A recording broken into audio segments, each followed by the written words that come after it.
গাছে গাছে থোকায় থোকায় ঝুলছে হলুদ রঙের কমলা।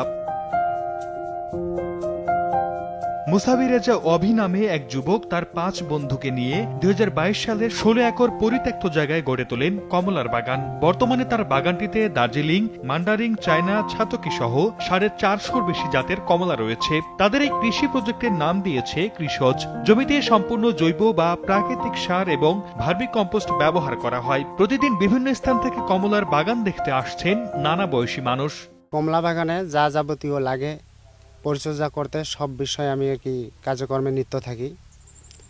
আর আমাদের এইখানে অনেক লেবার কাজ করে, সাধারণতভাবে এখন 10 জন 15 জন করে।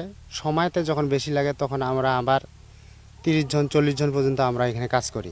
কলা বাগানে পানি দিই, জল দিই, ঘাস নেলি সার এগুলো ব্যবহার করি।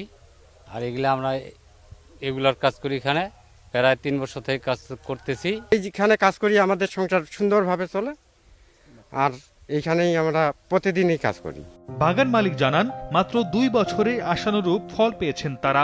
আগামীতে বাগানের আয়তন আরো বাড়ানোর আশা তাদের। আমাদের পার্ট ছিল নিরাপদ খাদ্যের জন্য, একটা কৃষি কমিউনিটিদের জন্য কাজ করে। সকল কিছু মিলেই আসলে আমাদের এখানে হাত দেওয়া।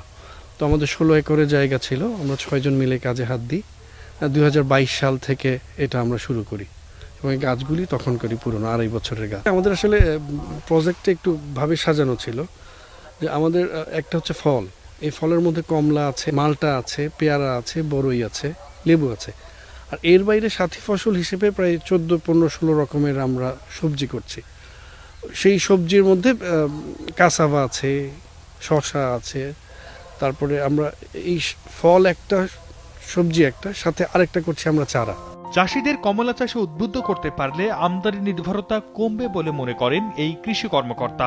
দিনাজপুর জেলার মাটি এবং আবহাওয়া কমলা চাষের জন্য বেশ উপযোগী। এখানে পরীক্ষামূলক চাষের পর বাগান আকারে, বড় আকারেও অনেকে চাষ করতেছে।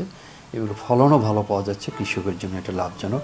6 বন্ধুর কৃষজ বাগানটি গড়ে তোলা হয়েছে দিনাজপুর সদর উপজেলার সালমাবাদ এলাকায়। সময় সংবাদ, দিনাজপুর।